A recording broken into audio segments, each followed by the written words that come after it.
All right, good morning.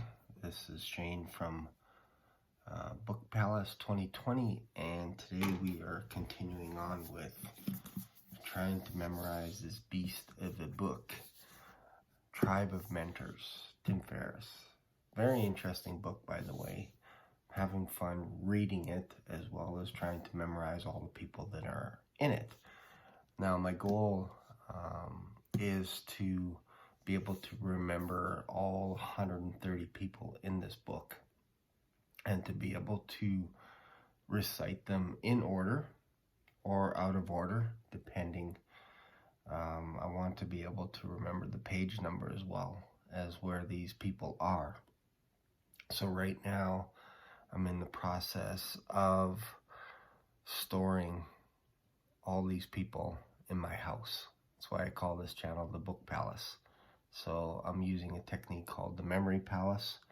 So I basically just go around the house and I just memorize each room, 4 or 5 things in each room. And then my goal is to map out basically the main floor, my backyard, upstairs, the basement, the garage, and I need to have at least 130 places. Now they say in order to memorize a book, you should have about 300 places stored in your head. So it feels daunting, because I'm the guy that forgets where he puts his keys. I forget where I park, all that kind of stuff. So to remember 130 names is, to me, quite the feat because, again, I consider myself I don't have a very good memory. At least I don't have the ability to recall stuff. So that's what I'm working on right now, is the ability to be able to recall books that I've read. That's my goal. I want to be able to have an intelligent conversation about every single book that I read. Because they say statistically, you forget about, I think it's like 30% after the first day, and by day 3, you forget about 80% of your book, which is ridiculous. But all right, so here are the names I have so far. And if you're wondering, I don't have a teleprompter. I have my notes here. But the interesting thing is I have near vision, which means if I need to read small print, I need to use my reading glasses. So I wouldn't be able to read any of my notes anyway. So I just want to be able to look at the camera and then recite, I don't know, first dozen people. So we'll just see how it goes. This, again, is from the book, The Tribe of Mentors. So the first person that we have is Samin Nosrat. She's in my door. And then the second person is Stephen Pressfield. He's on the mat on the floor. And then we have Susan Kane peeking through the window of my house. And then number 4 would be Kyle Maynard. And then we go over to my garage, which is where Terry Crews is actually sitting in my car. And then we have Neville. Oh, we have, what's her name, sitting on the couch? Debbie Millman. She's sitting on the couch because she likes going to a psychologist. So she talks a little bit about that in her story about how one of her best investments has been to invest in a psychologist. So she likes to go at least twice a week. So anyways, that's why I put her on the couch, and we have a couch in our garage that I'm trying to get rid of. And then we have Neville Ravi Kant, K-A-N-T, Kant, Ravi Kant. And he's with my golf clubs. And then we have Matt Ridley on my, it's kind of like my tool shelf. It's where I keep all my tools, but it's like a shelf as well. So tool shelf, it's got all my stuff there, all my junk. And then we have on the top of my garage where I have to put my tires. It's actually my daughter's tires. She's storing them in my garage. So I gotta put them up on the tire rack. So I call that tires basically. And that is where Bozema, Saint John.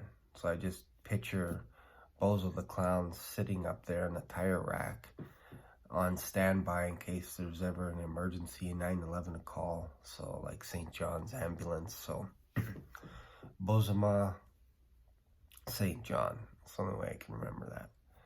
And then also have a storage, just because I haven't used it right now, but because I messed up on some of my numbering, I have an empty gap. So that is number 10. It's just storage right now. So maybe I'll put some of Tim's quotes that he's pondering from the book. I'll put that up in that storage. There's a Christmas tree right there that's stored away up there, and it's high above the garage. And then we got 11, which is the sink in my bathroom, half bath. And that is Tim Urban. And then in the mirror, I have Jana Levine.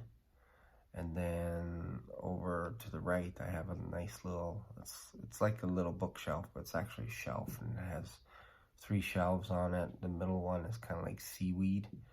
It's not seaweed, but it looks like seaweed to me. It's a little plant on the middle shelf. So that one is Ayan Hershey Ali. This lady is absolutely fascinating. If you've ever heard her speak on YouTube, I guess she was mutilated when she was very young. I forget what type of mutilation it is, but basically you can't have kids after. So it's very brutal. Very brutal. So anyways, that's her. And then toilet is Graham Duncan. And then we have over at my island, we have an island in my kitchen, and that is covered in maple syrup. That's the only way I can remember it. But and then there's a microphone on top of the island covered in syrup, and there's a baby on the island. So so that's Michael Maples Jr. So that's all I have right now. So that is the first 13, let's see, 11, 12, 13, 14, yeah, 13 or 14 people. There you go. So I still got another 100, 120 people, less than that, 116 people to go. So there you go. So I hope this encourages anyone to start using the Memory Palace. I know I'm not using it the most efficient way.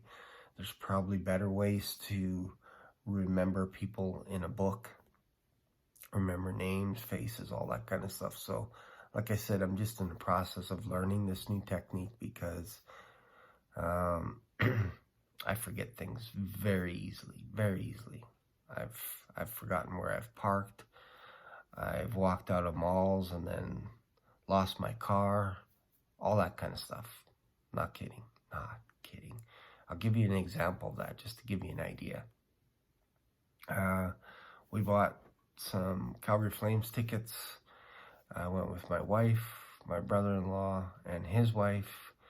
And when I got to the Saddle Dome, I dropped them off right at the door because I wanted to just pay for parking and save myself time walking. So we drove right up to the Saddle Dome, dropped them off, and then I went to park.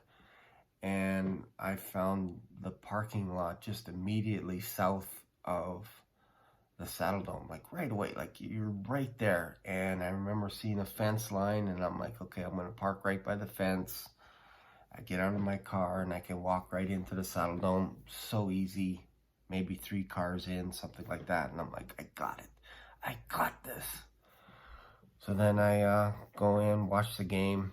And then I can't even remember who was playing. That's how crazy that is. Anyways, we come out, snowstorm, crazy snowstorm, just ridiculous. And we're not dressed for snow at all. So my brother-in-law makes a little joke saying, I hope you remember where you parked, because he knew how bad my memory was. And this has happened before, so kind of ribbed me about it. Go out into the parking lot, and I'm looking by the fence, and I'm like, my Buick is not there. Buick Rendezvous. Looking around, I'm like, well, maybe there's a different fence that's a little bit further back. And maybe I didn't park as close to the fence as I thought, because there's snow everywhere, and I can't, when I get stressed out, I start not to remember so good. So I'm looking around, we go row by row. We end up going all the way back to the street, probably like almost a block of cars, like all the way back. And my brother-in-law is looking at me, are you sure you parked here? Maybe you parked on the north side of the Saddle Dome. And then I started second guessing myself. Like, maybe he's right. So we're walking around, and I see people walking by me, and they kind of have the same attitude. Like, they're just mad, and they're talking. They look dazed and confused. And I'm like, this is weird. And didn't think too much of it. And then I finally saw my Buick. And it was at the end of the parking lot, nowhere near the fence, nowhere near. I walk up to the Buick, and I'm like, I swear to God, I did not park here. And my brother-in-law is just smiling like, yeah, whatever. And as I approach the Buick, I see a little note on the windshield, and it was from the city, and they had said that because of the snowstorm, I had parked in an overflow area, and they just decided to move my Buick for me.